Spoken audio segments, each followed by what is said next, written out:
Welcome to Intelligent Systems, an introduction to artificial intelligence. In this video, we will look into entity recognition with hidden Markov models. In the previous lecture, we learned how to use string algorithms to identify entities in text, and this could not handle ambiguity. And we'll now introduce a very simple mechanism that can use context of an entity and decode this, and the technique is called hidden Markov models.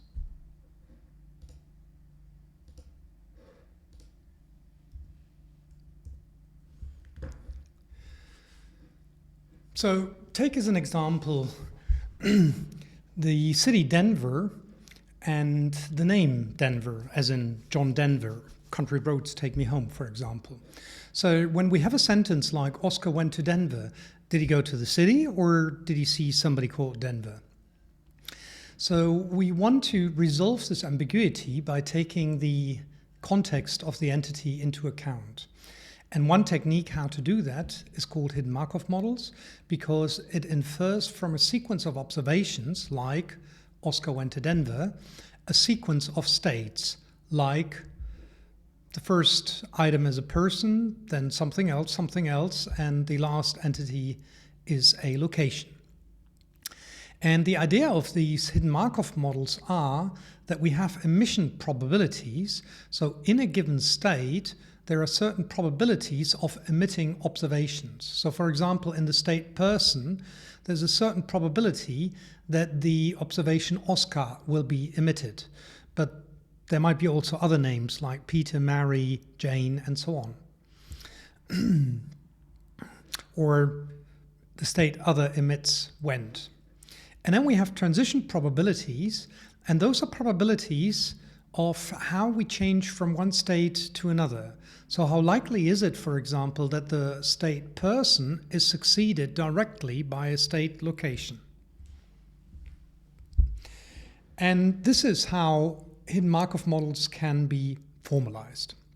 So we have here a quadruple, and let's go one by one through what these different items mean. We have a set of states, like for example, person, location, start state, end state, other. We have an alphabet, so those are the observations we can make, like Denver, Colorado, Paris, John, and so on. And then we have state transition probabilities. So how likely is it that we go from the start state into location, or from location we remain in location, or from location we go to state other? And emission probabilities. So for example, in state location, we emit Denver or Colorado or Paris.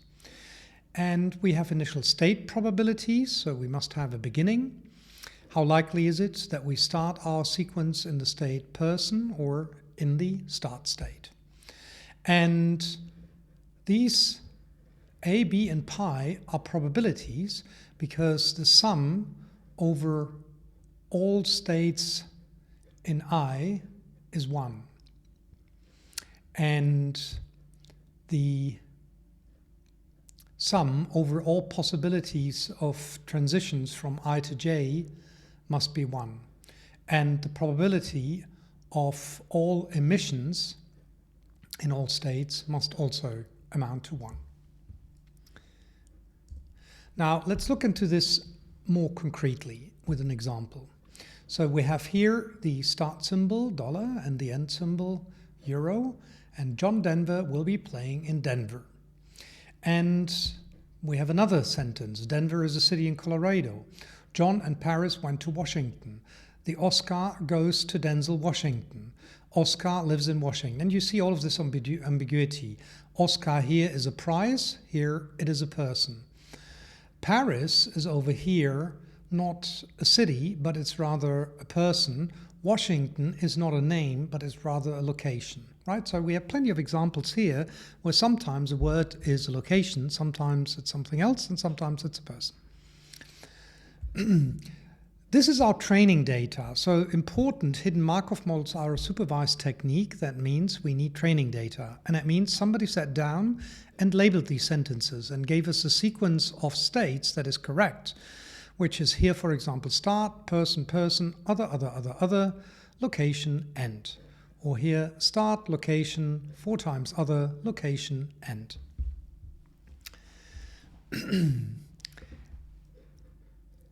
We do have something known, and that is that we begin our sequence of states in the start state. So the start state has probability of 1. And now the big question is, what are the probabilities of all of the other states? So we begin in the start state, but how likely is it that we move from the start state to person, or from start to location, or from start to other? And this we can infer. This is our training data, and so we can see we went to person 1, 2, 3 times, and to location once, and to other also once. So 3/5 is this probability, 1/5 is state to location, 1/5 is start to other. And this we can continue and do for all of the other probabilities that are needed in this transition system as well. So for example, person to person, 1 occurrence, here it's person to other, person to other, person to person twice, and person to other. We have also here person to end. Yeah, and so overall we have 7 transitions from person, and twice we stay in person if we have been to person before. So that means this arrow over here has a probability of 2 divided by 7. We didn't see a single time that we moved directly from person to location, so that probability is 4. And from person to other was very likely. That happened 4 out of 7 times, and once we made it to the end state, that was 1 out of 7 times. And this goes on.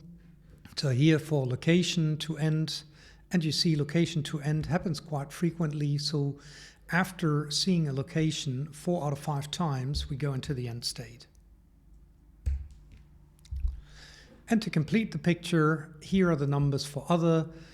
Other was very, very frequent. Overall, we had 17 transitions starting with the other state, and the most likely was that we remained in the other state with 11 out of 17.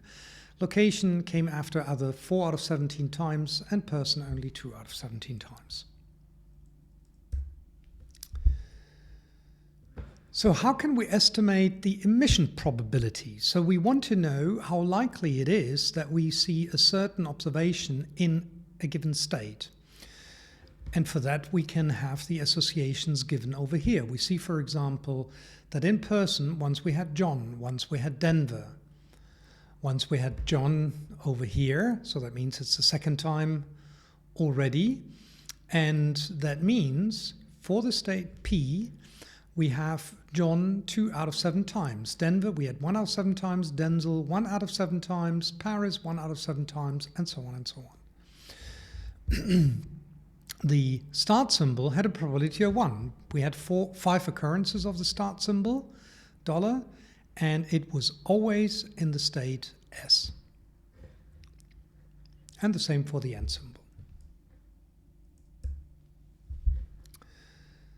Now, the question is, what is the probability of an observation sequence O and a state sequence S? So what is the likelihood that the state sequence S is producing the observations O? So basically, P of S and O is equal to the probability of being in state S times the probability of making the observations O, given that we're in the states S. And that amounts, and we can unravel it, if we assume independence, to the probability of being in state S0 times the probability of seeing observation O0 and state O0 times, and then we simply multiply all of this up step by step. The product of t for time from observation 1 to the last observation, length of the sequence of observations O, and we multiply the probability that we were in state ST minus 1, and we're now in state ST, and in state ST we made the observation OT. So let's apply this formula and see how likely it is that the state sequence start, other, person, end generates the observation start symbol, Oscar went to Denver, end symbol. So we want to calculate P S, O, and we're using this formula over here. So let's do this now one by one. So we're starting in t equals 0, and that means we're making the observation of the start symbol. And and we have an initial likelihood of being in the start state of 1 and making the observation of the start symbol in the start state is also 1, so that means that likelihood is 1. Now we're going to the first real observation that we're making, and that's the word Oscar. Now, we want to know what is the likelihood of going from start state to other. So that is from here S to other, that's 1/5.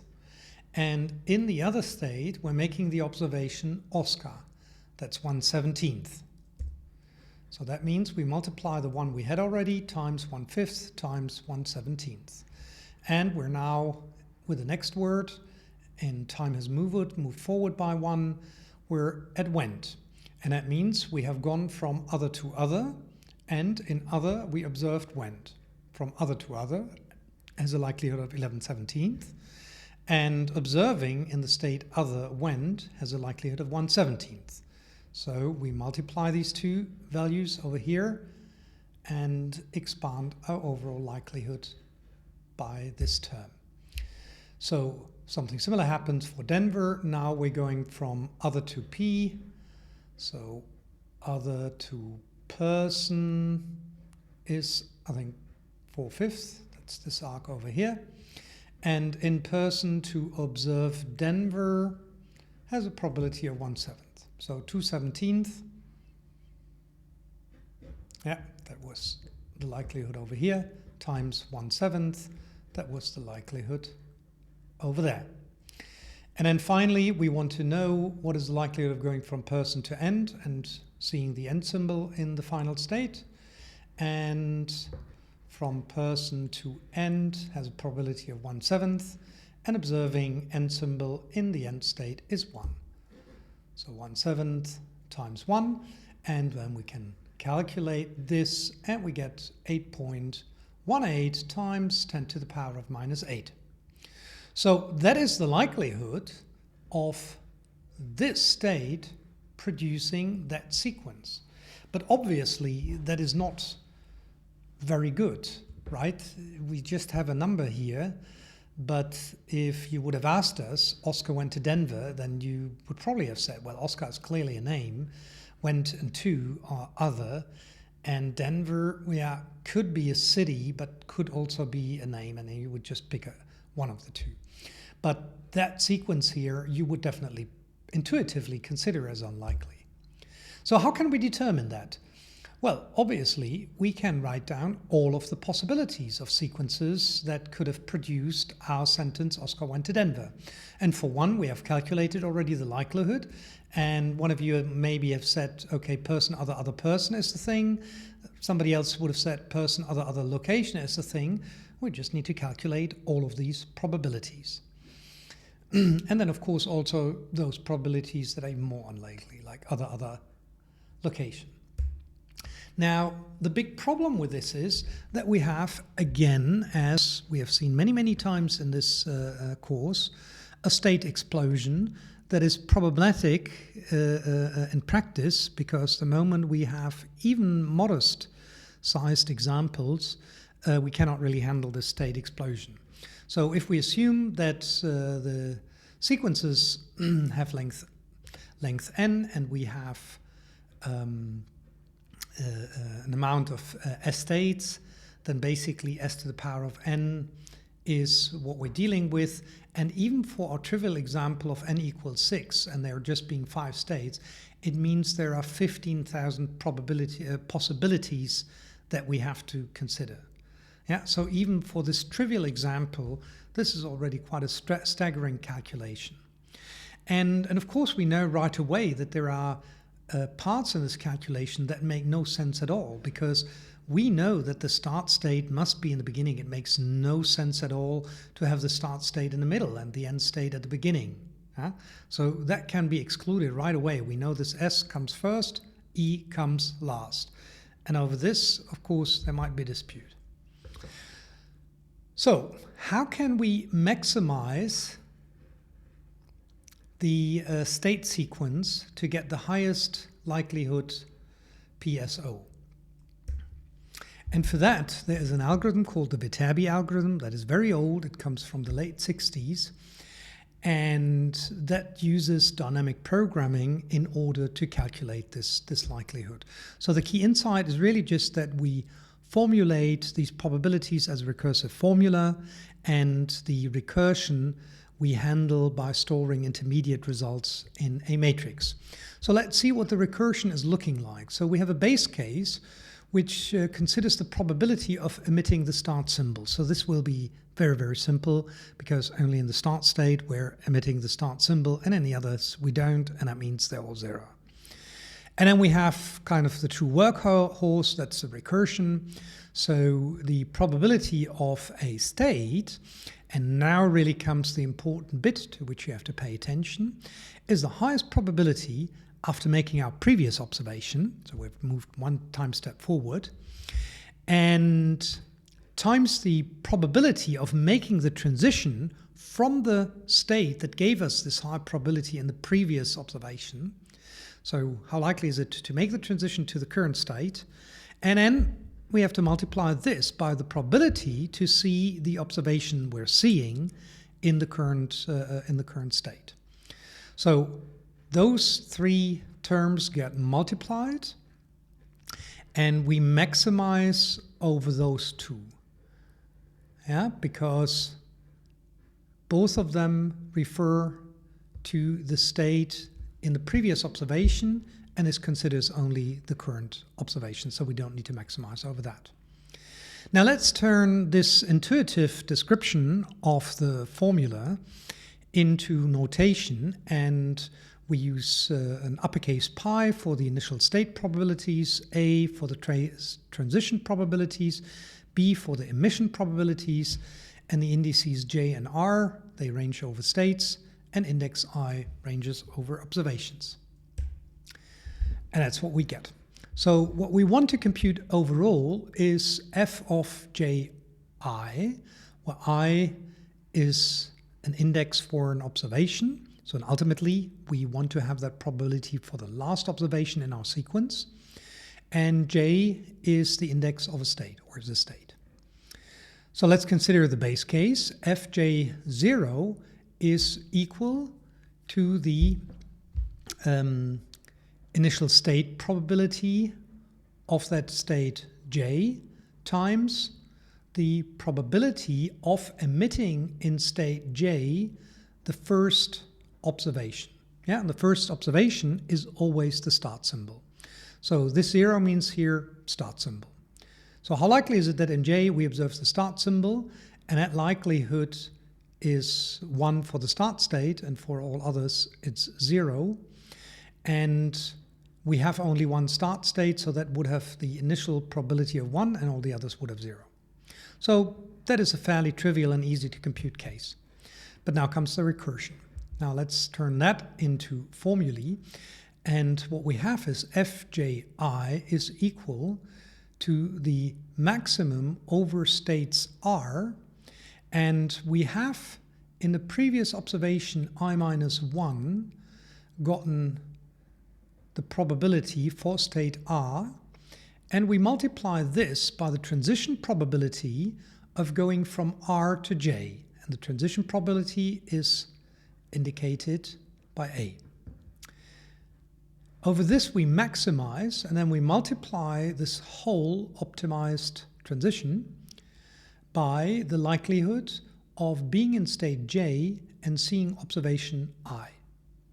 Yeah, so even if this may be very likely, if it's not likely to make observation I in the state j, this will be, let's say, in the worst case, 0. And even if the likelihood of seeing I and j would be very high, if the likelihood of getting there is low, then the whole thing is also low. Yeah? And so once again here, the highest probability after previous observation, so this was basically the best we got from the previous observation, times making the transition to the current state, times to seeing our observation in the current state. So this recursive formula f can be computed with dynamic programming, and that's the essence of the Viterbi algorithm, because we've seen previously the state explosion, and that means that essentially computing these probabilities is impossible. But with dynamic programming, it becomes tractable because we store intermediate results, and ultimately we can reduce the size of the problem to a complexity of number of states times number of observations. So we're using dynamic programming, storing intermediate results to compute f efficiently, and a matrix has signs number of states times number of observations. And an important thing is also natural language processing. S and O are typically not very large. You know, how long is the longest sentence you can imagine? There's, of course, in literature you can find funny examples of whole books that run pages and pages and pages in its one sentence. But typically a sentence is quite short, 10 words, 20 words, 50 words will be already a very long sentence. And how many different states do we have? Maybe it's a handful different states. So that means those two numbers are very low, and that makes this algorithm quite attractive. So let's do this now in practice for our concrete example of Oscar went to Denver. So here's our matrix, and important here on the x-axis we got the observations. So from 0 to 5 we have 4 different words, and then the last observation is the end state, is the end symbol, the first observation is the start symbol.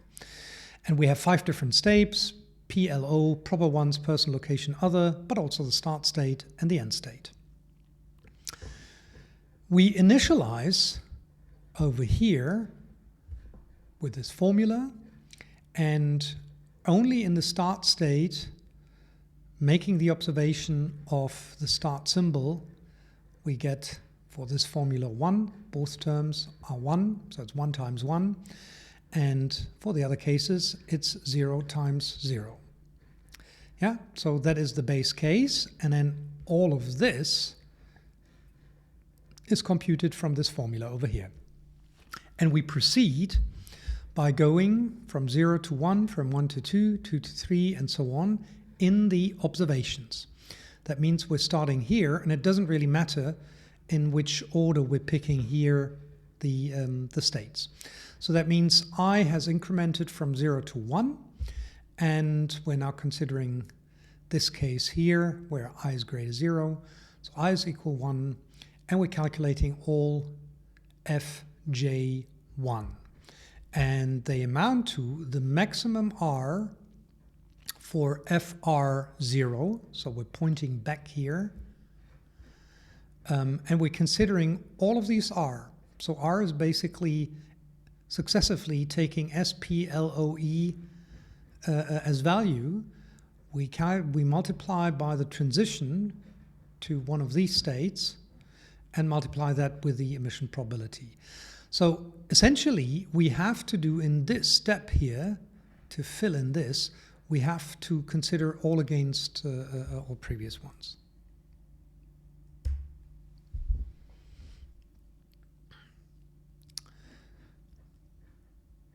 So that means here, for example, the maximum is obviously coming from the start state, and turns out that person was the most likely. And after calculating all of these probabilities, 8.5 times 10 to the power of minus 2 was the best probability we could achieve. 3 times 0, and this time here is not as good. And in this manner, we iterate through this matrix, and we get the assignment SPOOLE as the most likelihood, as the most probable one. So that means for the data, just the handful of examples we had, the most likely explanation of the observation Oscar went to Denver is that Oscar is a person when two are other, and Denver is actually a location and not a person. Now, an important question is, does choosing the maximal value here, the maximal state R, always lead us to the optimal path? And this can be easily proven by assuming that it's not the case. So let's say that that actually the path that we took by picking the maximum was not the optimal path. So besides the one that we calculated with our formula, which is depicted in red, there's actually an optimal path depicted here in green. Now, at some point, the optimal path and the path we calculated, they must have deviated if the path we calculated is not the optimal one. So there must be this cell over here where the two paths deviate from each other. So that means we have one part that might be empty here, but it might also go very, very long way where both paths agreed. But then at some point, as we're moving from right back to left, there was a first disagreement between the optimal path and the one that we calculated. Now, if that were the case, then what must have happened is that we got here together with both paths in state J. And since we're coming from two different states, we were here in our red path at, let's say, H. So basically this here would be H. So FHI minus 1 times transition probability from H to J, because we're maximizing, and that's why we have picked the red one. So because we took the maximum, this is higher than coming from G to the cell J. Yeah? So coming from G, so this is called G here, and that was the optimal path that came from G. Yeah, and the reason it came from G is that it had f of Gi minus 1, so that's the value over here, times the transition probability of going from G to J. But because of our maximum calculation, we know that this term is higher than that term. So that is just known. Now, let's consider the total probability. The probability of seeing observation O with state sequence S, and green again optimal, and on the other hand, our supposedly non-optimal red one over here, they're equal to this probability and this probability times the rest probability for this part. PR is this over here. Yeah? So this is a true equal symbol here. So those are the same. Now, since the remaining probability, this part here, was in common to both of them, we have a contradiction.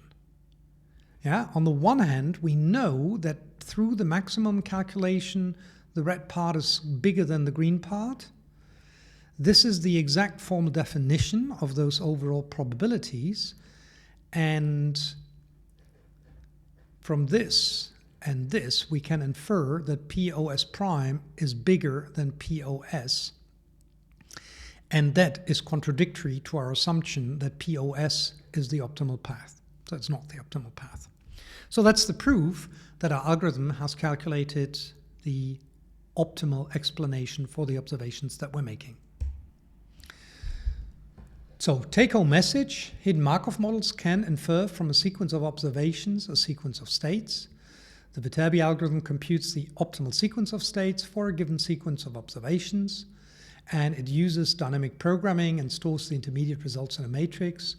And a matrix has dimensions of number of states times number of observations.